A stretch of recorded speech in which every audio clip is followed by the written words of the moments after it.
Captain Sarah Viper Chen gripped the control stick of her F-16 Fighting Falcon as she soared through the morning sky over the disputed territory. The radio crackled with static, but she could make out the urgent voices of her squadron leader and wingman discussing their patrol route. At 28 years old, Sarah had already logged over 2,000 flight hours and earned respect among her peers, though some of the old guard still questioned whether women belonged in fighter cockpits. The mission had started as routine reconnaissance. Intelligence reports suggested enemy forces were moving equipment through the mountain valleys below, but satellite images couldn't confirm the exact nature of the threat. Sarah's squadron of 4 F-16s was tasked with visual confirmation and, if necessary, precision strikes on military targets. "Viper, this is Eagle 1, came the voice of Major Reynolds, her squadron leader. "Take point on the western approach. We'll sweep east and meet at Checkpoint Delta in 15 minutes. "Copy that, Eagle 1, Sarah responded, banking her aircraft toward the designated coordinates. She loved flying solo, even temporarily. It gave her space to think and react without worrying about formation protocols. The landscape below was breathtaking. Snow-capped mountains stretched toward the horizon, their peaks piercing through scattered clouds. Deep valleys carved paths between the ridges, perfect hiding spots for enemy convoys. Sarah adjusted her altitude and switched to her targeting systems, scanning for any signs of movement. Suddenly, her radar warning receiver began beeping insistently. Sarah's training kicked in immediately. She scanned her instruments and confirmed what the warning system was telling her. Multiple aircraft contacts were approaching from the north, flying fast and low. The signature patterns on her screen indicated enemy fighters, probably MiG-29s based on their speed and altitude characteristics. "Eagle 1, this is Viper," Sarah called into her radio. "I have multiple bogies inbound from the north, approximately 15 miles out and closing fast." Static answered her. She tried again, adjusting frequencies and checking her communication equipment. Nothing but interference filled her headset. Either her radio had malfunctioned at the worst possible moment, or the enemy was jamming their communications. Either way, she was effectively cut off from her squadron. Sarah's heart rate increased, but her training kept her calm. She had drilled for scenarios like this countless times. First priority was survival. Second was completing the mission. She couldn't warn her squadron directly, but she could position herself to intercept the incoming threat and buy them time to react. The enemy contacts were now 12 miles out and closing rapidly. Sarah counted 6 aircraft on her radar screen, 6 enemy fighters against her single F-16. The odds were overwhelming, but she had advantages. She knew this terrain, her aircraft was in perfect condition, and she had trained extensively in air-to-air combat. Sarah dove toward the deck, using the mountains as cover while maintaining radar contact with the approaching enemy formation. If she could catch them by surprise, she might be able to engage the lead aircraft before the others realized what was happening. Every fighter pilot knew that the first moments of air combat often determined the outcome. The enemy formation was spreading out as they approached the valley where Sarah's squadron was supposed to rendezvous. They were hunting, probably hoping to catch American aircraft in the open. Sarah realized with growing alarm that her 3 squadron mates would fly directly into this trap in less than 10 minutes. She had to act fast. Sarah selected an air-to-air missile and locked onto the lead enemy aircraft. The MiG-29 was flying a predictable pattern, probably confident that no American fighters were in the immediate area. Sarah waited until she had a perfect firing solution, then squeezed the trigger. The AIM-120 AMRAAM missile streaked away from her aircraft, leaving a thin trail of smoke as it accelerated toward its target. Sarah immediately broke left and dove deeper into the valley, using terrain masking to avoid detection by the remaining enemy fighters. Her missile found its mark. The explosion lit up her radar screen as the lead MiG-29 disintegrated in a ball of fire and debris. The remaining 5 enemy aircraft immediately scattered, their formation discipline breaking down as they searched for the threat that had just eliminated their leader. Sarah's tactical display showed the enemy fighters spreading across the valley in a search pattern. They knew an American aircraft was in the area, but they couldn't pinpoint her location. She had maybe 60 seconds before they organized a coordinated search that would inevitably find her. Moving quickly but precisely, Sarah climbed out of the valley and positioned herself behind a ridge line where she could observe the enemy aircraft without being detected. 2 of the MiGs were flying together about 5 miles to her east. If she could eliminate them quickly, the odds would improve significantly. Sarah selected another AMRAAM and waited for the 2 MiGs to line up properly. Air-to-air combat required patience and precision. Rushing a shot usually resulted in missed opportunities and wasted missiles. She had 6 missiles remaining, which meant she needed to make every shot count against 5 enemy fighters. The 2 MiGs turned toward her general direction, probably following orders to sweep the area where their leader had been shot down. Sarah locked onto the trailing aircraft and fired her second missile. This time she didn't wait to observe the results. She immediately turned and accelerated toward another ridge line, changing her position before the enemy could triangulate her location based on the missile launch. Behind her, another explosion confirmed her second kill. 4 enemy aircraft remained, and they were getting smarter about their search patterns. Sarah could see on her radar that they were coordinating their movements, trying to box her into a section of the valley where they could overwhelm her with numbers. The radio suddenly crackled to life.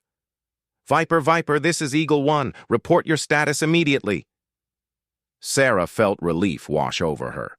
Communications were working again, which meant either her radio had fixed itself or the jamming had stopped. "Eagle 1, this is Viper. I have engaged 6 enemy fighters." 2 kills confirmed. 4 hostiles remain in the valley. I am currently evading at grid reference. She quickly provided her coordinates. "Viper, what's your ammunition status?" Major Reynolds asked. 4 AMRAAMs remaining, full cannon ammunition," Sarah replied, while keeping her eyes on the tactical display. The enemy fighters were closing in on her position. "Copy that.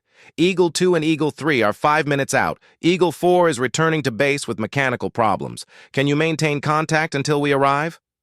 Sarah watched as 2 enemy MiGs approached her hiding spot from opposite directions. They had figured out approximately where she was hiding and were moving to flush her out. In 5 minutes, she would either be dead or victorious. There was no middle ground in air combat. "Affirmative, Eagle 1. I'll keep them busy," Sarah responded, then switched off her radio to focus completely on the tactical situation. The 2 approaching MiGs were flying a pincer movement, designed to force her to expose herself to one while evading the other. It was a classic fighter tactics maneuver, and it would work unless she did something unexpected. Sarah waited until both aircraft were committed to their approach angles, then lit her afterburner and climbed straight up from behind the ridgeline. The sudden vertical climb caught both enemy pilots off guard. They had expected her to run or hide, not charge directly at them. As she climbed, Sarah rolled, inverted, and selected her third AMRAAM. The MiG on her left was turning hard to follow her climb, exposing his aircraft's profile perfectly for a missile shot. Sarah fired and immediately rolled right, diving toward the second MiG while pulling heavy G-forces that pressed her deep into her ejection seat. The third enemy fighter exploded just as Sarah lined up her cannon sights on the fourth MiG. The enemy pilot saw her coming and tried to turn away, but he was too close and moving too slow. Sarah squeezed the cannon trigger and watched her 20mm rounds tear through the MiG's fuselage. The enemy aircraft rolled over and began trailing smoke and fire as it spiraled toward the ground. 3 enemies down, 2 remaining. Sarah's aircraft was performing perfectly, but she was beginning to feel the physical strain of high G maneuvering. Her G-suit was squeezing her legs and abdomen rhythmically, helping maintain blood flow to her brain during extreme maneuvers. The last two enemy fighters had regrouped and were approaching together, probably hoping to overwhelm her with a coordinated attack. Sarah had 2 missiles left and a half-load of cannon ammunition. More importantly, she could see on her radar that Eagle 2 and Eagle 3 were approaching from the south. If she could survive the next 3 minutes, the odds would shift dramatically in her favor. The enemy pilots seemed to realize this as well. Instead of a cautious approach, they were closing fast and firing missiles at maximum range. Sarah's radar warning receiver was screaming as multiple enemy missiles tracked toward her position. She dove toward the deck again, using the mountains as cover while deploying chaff and flares to confuse the incoming missiles. The valley floor rushed up to meet her as she pulled out of the dive just feet above the rocky terrain. Behind her, she could hear and feel the explosions as enemy missiles detonated against the mountainsides. Sarah pulled up and over a ridge, then immediately dove into the next valley. The 2 remaining enemy fighters were following her, trying to get close enough for cannon shots. They had probably expended most of their missiles in the long-range attack. This was exactly what Sarah had hoped for. In close-range combat, pilot skill mattered more than numbers. She had trained extensively in air combat maneuvering, and she was flying in terrain she knew well. The enemy pilots were operating far from their home base in unfamiliar territory. Sarah led the 2 MiGs through a series of valleys, forcing them to follow her flight path while she planned her counterattack. She needed to separate them somehow because fighting 2 aircraft simultaneously in close combat was nearly impossible. The opportunity came when the trailing MiG fell slightly behind during a particularly tight turn through a narrow canyon. Sarah immediately reversed course, climbing and turning back toward the enemy fighters. The lead MiG was caught completely off guard by her sudden reversal and found himself head-to-head with an American fighter at close range. Both aircraft fired their cannons simultaneously. Tracers streaked between the 2 fighters as they closed at a combined speed of over 1,000 miles per hour. Sarah felt her aircraft shudder as enemy rounds struck her fuselage, but her own cannon fire was more accurate. The enemy MiG disappeared in a cloud of debris and fire. Sarah's F-16 was damaged but still flying.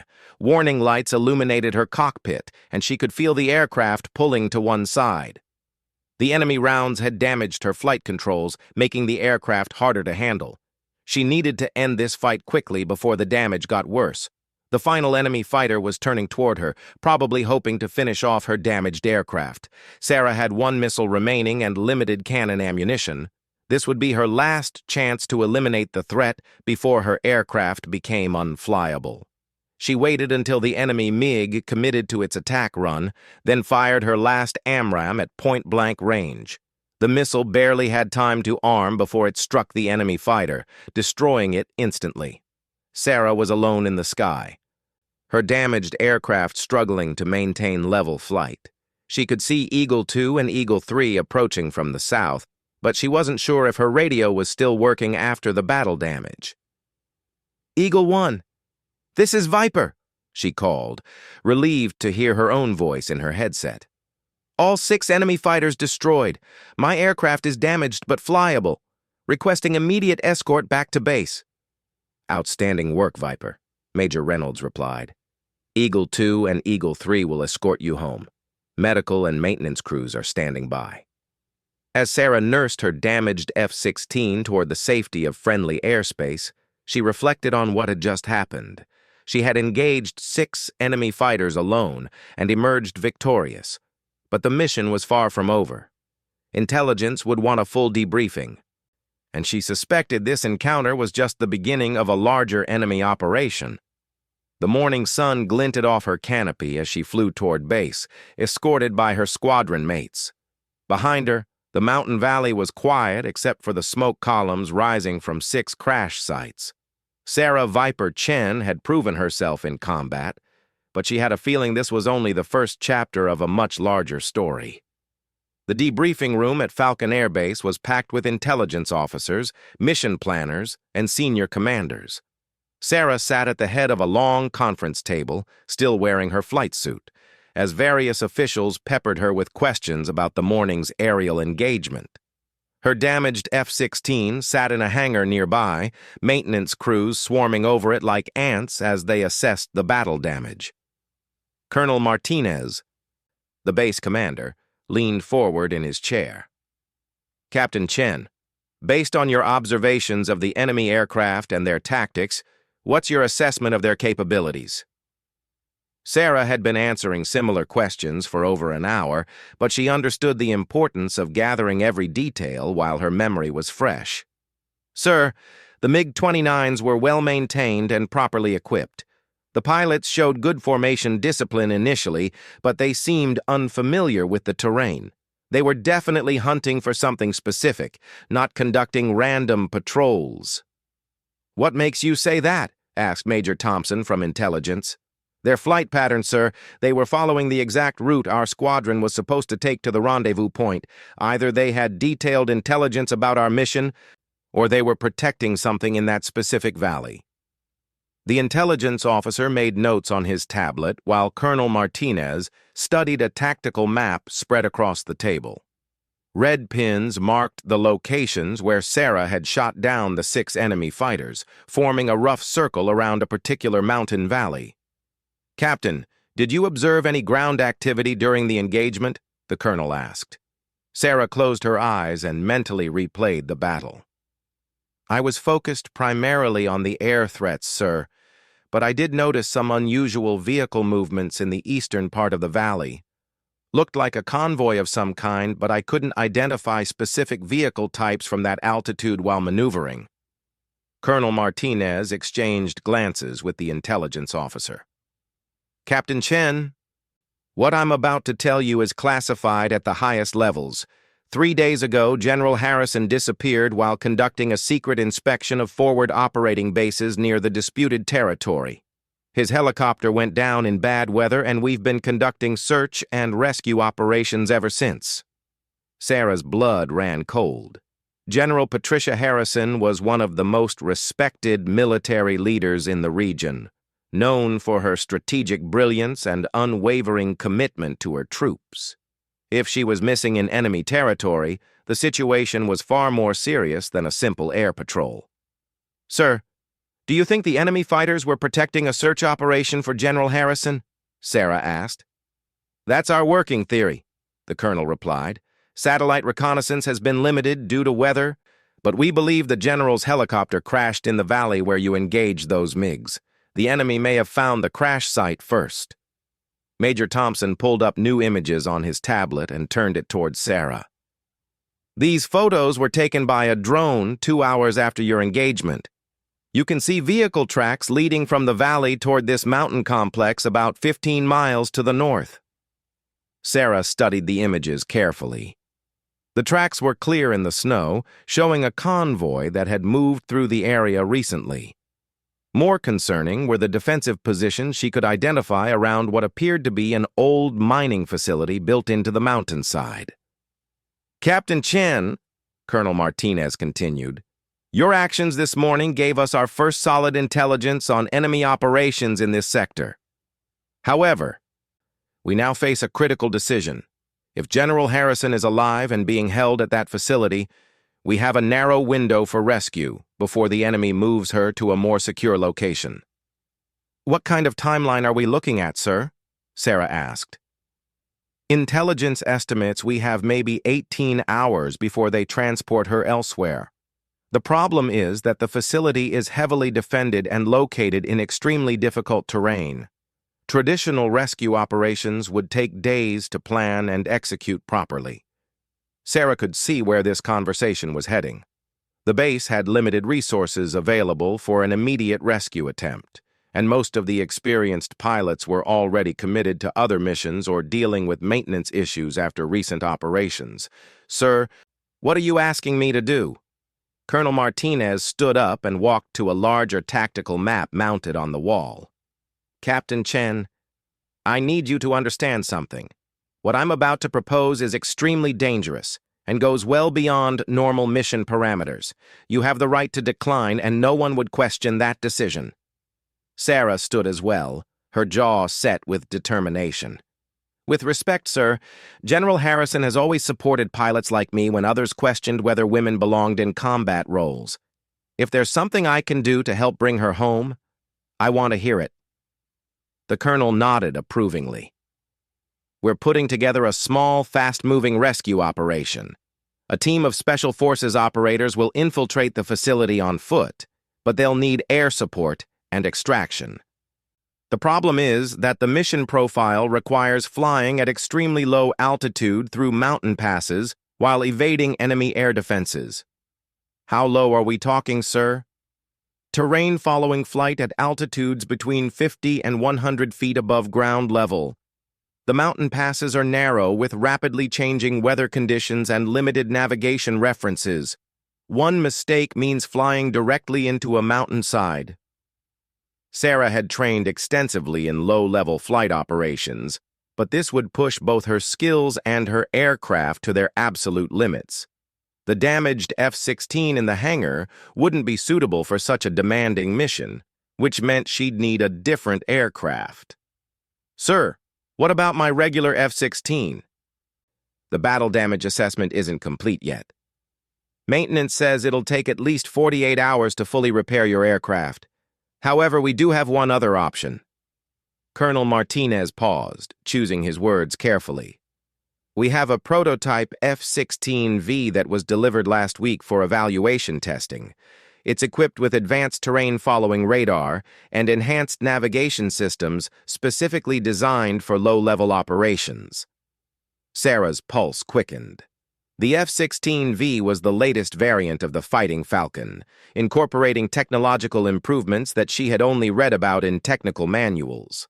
Flying such an advanced aircraft on a combat mission would be both an incredible opportunity and a tremendous responsibility.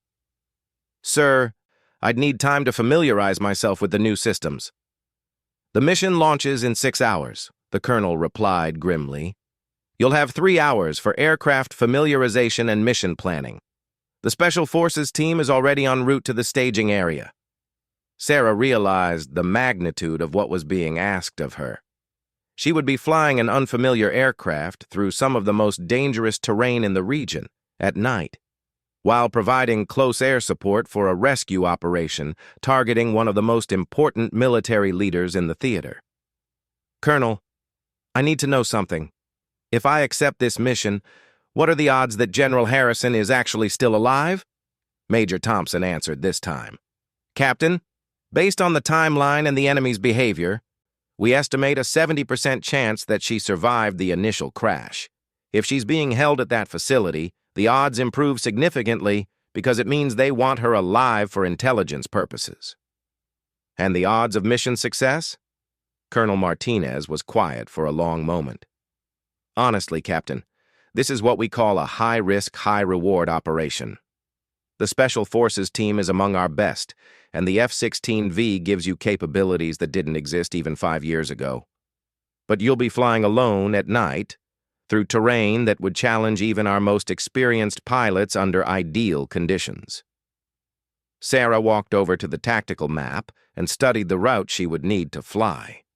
The mountain passes formed a winding path through peaks that reached over 10,000 feet. Weather reports showed possible snow squalls and high winds. Navigation would be critical because even a small deviation from the planned route could result in controlled flight into terrain. Sir, what happens if I can't make it through the mountains? What's the backup plan for the Special Forces team? There isn't one, Captain. If you can't provide air support and extraction, the team will have to abort the mission and exfiltrate on foot through hostile territory. By the time we could mount another rescue attempt, General Harrison would almost certainly be gone. Sarah understood the weight of responsibility being placed on her shoulders. Not only was General Harrison's life hanging in the balance, but she was also responsible for supporting the Special Forces team that was risking everything to save her. I'll do it, sir. What do I need to know about the F-16V? Colonel Martinez smiled for the first time during the briefing. Chief Master Sergeant Rodriguez will escort you to the aircraft for your familiarization flight. He's been working with the manufacturer's test pilots and knows every system on that aircraft. As Sarah prepared to leave the briefing room, Major Thompson handed her a sealed envelope. "Captain, this contains detailed intelligence about the target facility, including defensive positions and estimated enemy strength. Study it during your aircraft familiarization. The Special Forces team will brief you on coordination procedures during final mission planning." Sarah tucked the envelope into her flight suit and headed toward the door. As she reached for the handle, Colonel Martinez called out to her. "Captain Chen, I want you to know that what you did this morning was remarkable. Taking on 6 enemy fighters alone and winning is the stuff of legends. But what you're about to do tonight will require a different kind of courage. Flying through those mountains in the dark, knowing that people's lives depend on your flying skills, takes a special kind of person. Sir, General Harrison would do the same thing for any of us. I'm just hoping I'm good enough to pull it off." Sarah walked out of the briefing room and headed toward the flight line, where the F-16V waited under bright hangar lights. Chief Master Sergeant Rodriguez was already there, reviewing technical manuals with a team of specialists. The aircraft looked similar to her regular F-16, but she could see subtle differences in the nose cone and wing configurations that marked it as something special. "Captain Chen, welcome to the future of tactical aviation," the chief said as she approached. "This aircraft has capabilities that will seem like science fiction compared to what you're used to flying. But remember, all the technology in the world won't help if you don't trust your basic flying skills when things get complicated." Sarah nodded and began her walk-around inspection of the aircraft. The F-16V represented the cutting edge of fighter technology, but in a few hours she would be pushing it through mountain passes at altitudes where a moment's inattention could mean death. As she climbed into the cockpit for her familiarization flight, Sarah thought about General Harrison somewhere in the mountains ahead. The general had always been a strong advocate for women in combat roles, and now she needed one of those women to bring her home. The sun was setting behind the mountains as Sarah fired up the F-16V's engine for the first time. In 3 hours, she would launch into the darkness on the most challenging mission of her career. Everything she had learned as a pilot would be tested in the mountains ahead. The F-16V's engines whispered through the night as Sarah approached the mountain range at barely 100 feet above the snow-covered valleys. Her hands moved constantly across the cockpit controls, making minute adjustments to maintain perfect altitude while the terrain following radar painted a green path through the darkness ahead. The advanced navigation system showed her exact position relative to the winding route she needed to follow, but technology could only do so much when flying between mountain walls that rose thousands of feet on either side. "Ghost Rider, this is Shadow Team," came the voice of Captain Morrison, the Special Forces team leader, through her encrypted radio. "We're in position approximately 2 miles from the target facility. Confirm your arrival time." Sarah glanced at her navigation display and calculated the remaining distance through the mountain passes. "Shadow Team, this is Ghost Rider. I'm 12 minutes out from your position. Enemy air defenses show no activity on my sensors." "Copy that, Ghost Rider. Be advised we have visual confirmation of the target. 2 guard towers. Main facility built into the mountainside with vehicle access from the south. We count approximately 20 enemy personnel and 4 armored vehicles." Sarah absorbed this information while threading her aircraft through a particularly narrow canyon. The walls seemed close enough to touch, and she could see details in the rock formations, illuminated by starlight and snow reflection. Her airspeed was deliberately low to maintain control in the confined space, but it also made her vulnerable if enemy fighters appeared. The rescue plan was elegant in its simplicity. The Special Forces team would infiltrate the facility, locate General Harrison, and extract her to a landing zone approximately half a mile from the target. Sarah would provide close air support during the assault, and then land to pick up the general and the team using the F-16V's emergency evacuation procedures. Landing a fighter jet in a mountain valley at night was dangerous under the best circumstances. Doing it while under potential enemy fire bordered on insanity.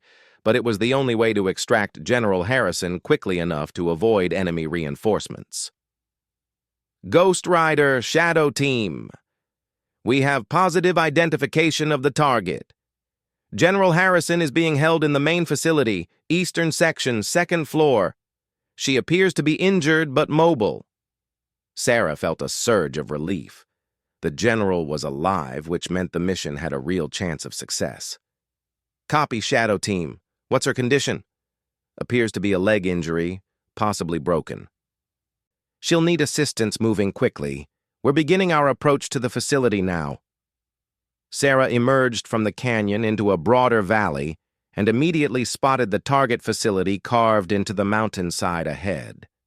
Lights revealed the defensive positions Captain Morrison had described, and she could see the access road winding up from the valley floor. Her targeting systems automatically began cataloging potential threats and marking them for engagement. Shadow Team, I have eyes on target. Beginning combat air patrol. Weapons are armed and ready. The Special Forces team moved like ghosts across the snowy terrain, their white winter camouflage making them nearly invisible even through Sarah's advanced night vision systems. She watched them approach the facility perimeter while scanning for any signs of enemy aircraft or ground-based air defenses. Suddenly, her radar warning receiver chirped a warning. Surface-to-air missile activity detected, bearing northeast of her position. Sarah immediately began evasive maneuvers while searching for the threat.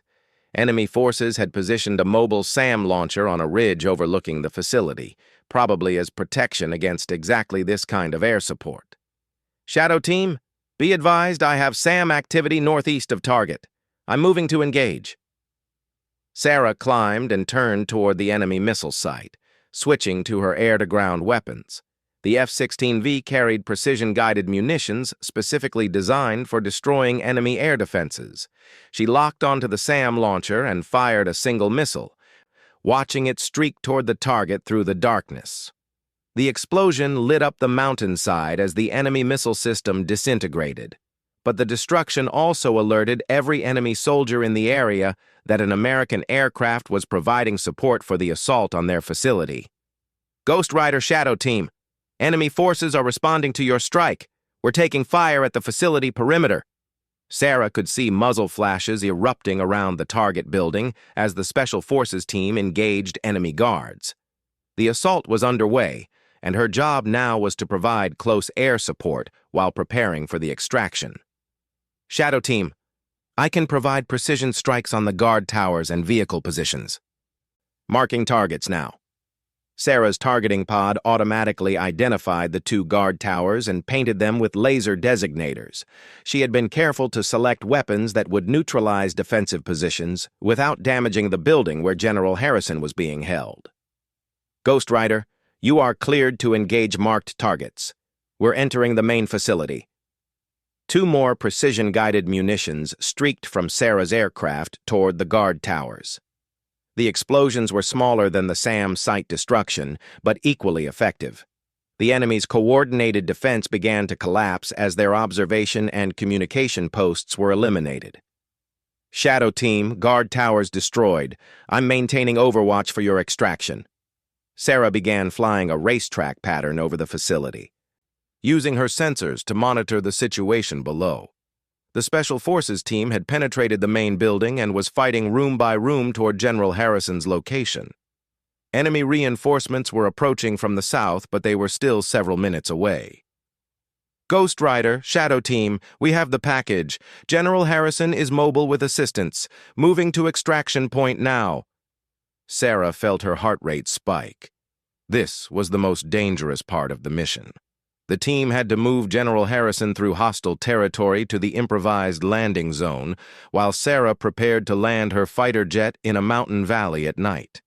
She flew toward the extraction coordinates and began studying the terrain through her advanced sensors. The landing zone was a flat area beside a frozen lake, surrounded by trees and rocky outcroppings. It would be a challenging landing under daylight conditions with a prepared runway.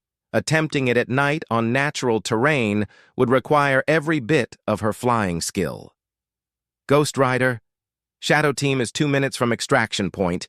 Enemy reinforcements are closing from multiple directions. We need immediate pickup. Sarah lined up her approach to the makeshift landing zone, configuring her aircraft for landing while maintaining awareness of the tactical situation. The F-16V's advanced flight control systems would help, but ultimately this landing depended on her ability to judge altitude and distance in the darkness. Shadow Team, beginning final approach. Mark the landing zone with infrared strobes. Below her, infrared lights appeared in a line across the flat area beside the lake. The Special Forces team had positioned themselves to guide her landing while providing security against approaching enemy forces. Sarah reduced power and lowered her landing gear, feeling the aircraft's configuration change as it prepared to touch down.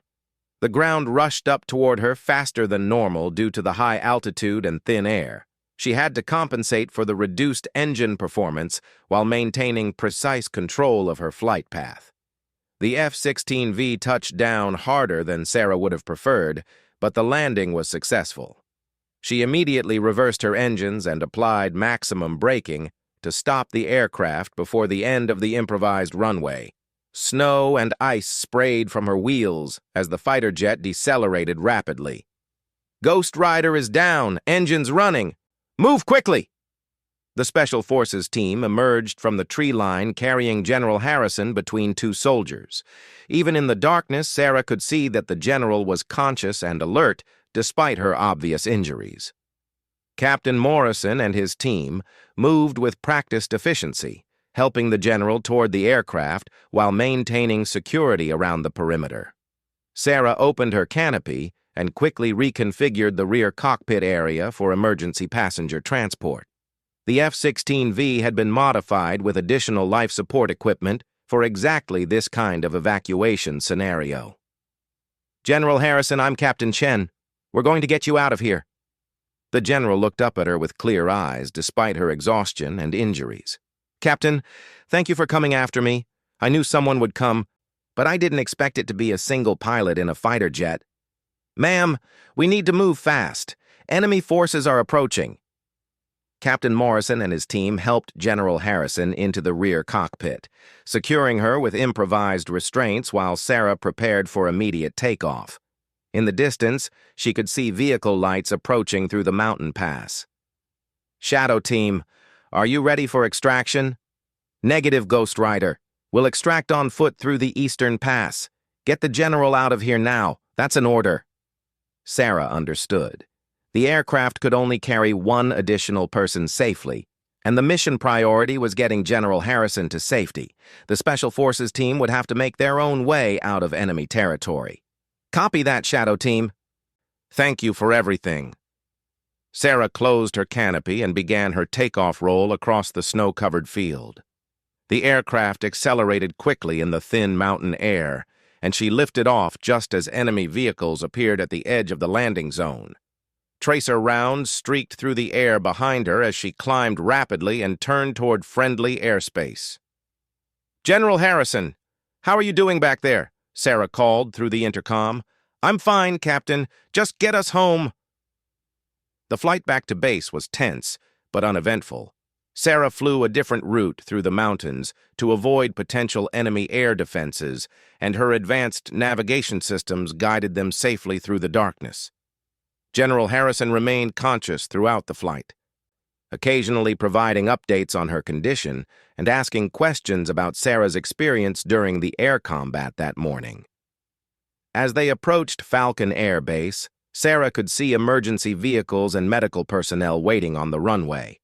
Word of the successful rescue had already reached the base, and everyone wanted to be part of General Harrison's homecoming. Falcon Tower, this is Ghost Rider inbound with special cargo. Request priority landing and immediate medical assistance. Ghost Rider Falcon Tower, you are cleared for immediate landing runway 18. Medical teams are standing by. Outstanding work, Captain Chen. The landing at Falcon Air Base was smooth and professional, a stark contrast to the improvised field landing in enemy territory. As soon as the aircraft stopped, medical personnel swarmed around the F-16V to assist General Harrison. Sarah helped the medical team extract the general from the rear cockpit, noting with satisfaction that her passenger's condition appeared stable despite the ordeal. General Harrison insisted on walking to the ambulance under her own power, though she accepted support from the medical staff. Before being taken to the hospital, General Harrison turned back to Sarah. "Captain Chen, what you did tonight was extraordinary. Flying through those mountains alone, landing in that valley under fire, and bringing me home safely took incredible skill and courage. I won't forget this." "Ma'am, I was just doing my job. I'm glad we could bring you home." "No, Captain, you went far beyond your job tonight. You risked everything to save someone you'd never met. Flying a mission that most pilots would consider impossible. That's the definition of heroism."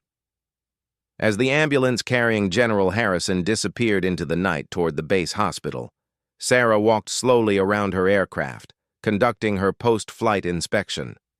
The F-16V had performed flawlessly throughout the mission, but she wanted to check for any damage from the mountain landing. Colonel Martinez appeared beside her as she completed her inspection. "Captain Chen, I just received word that the Special Forces team has reached friendly lines safely. Everyone made it home." Sarah felt a wave of relief wash over her.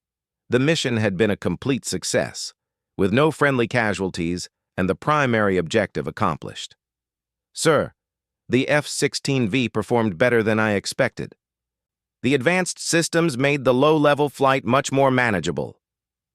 "Captain, let me ask you something. After everything that happened today, starting with your engagement of 6 enemy fighters this morning and ending with this rescue mission tonight, how do you feel?" Sarah considered the question carefully. She had faced overwhelming odds twice in one day and emerged victorious both times. More importantly, she had proven to herself and others that gender was irrelevant when it came to flying and fighting. "Sir, I feel like I've been tested in ways I never imagined, and I've discovered that all those hours of training prepared me for moments like this. Flying isn't about being male or female. It's about skill, judgment, and the willingness to take calculated risks when the mission demands it." Colonel Martinez nodded approvingly. "Captain Chen, you've had quite a day. Get some rest. Tomorrow morning there will probably be some very senior people who want to hear about everything that happened." As Sarah walked toward the squadron building, she looked up at the star-filled sky above the mountains. Somewhere in those peaks, 6 enemy fighters lay scattered across the landscape from her morning engagement. In a hidden valley, a Special Forces team had just pulled off an impossible rescue mission with her air support. Sarah Viper Chen had started the day as a respected fighter pilot. She was ending it as a proven combat veteran who had saved one of the military's most important leaders. The mountains had tested her skills to their absolute limits, but she had met every challenge and emerged victorious. General Harrison was safe. The Special Forces team had completed their mission successfully, and Sarah had shown that excellence in aviation knew no boundaries. It had been a day that would be remembered for years to come, but for Sarah, it was simply another step in her career as a military pilot who happened to be a woman who could fly and fight with the best of them.